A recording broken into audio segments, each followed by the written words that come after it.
بسم الله الرحمن الرحيم والشمس وضحاها والقمر إذا تلاها والنهار إذا جلاها والليل إذا يغشاها والسماء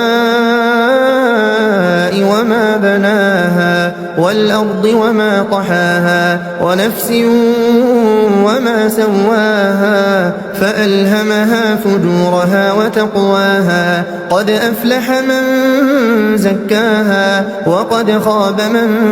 دساها كذبت ثمود بطغواها إذ انبعث أشقاها فقال لهم رسول الله ناقة الله وسقياها فكذبوه فعقروها فدمدم عليهم ربهم بذنبهم فسواها ولا يخاف عقباها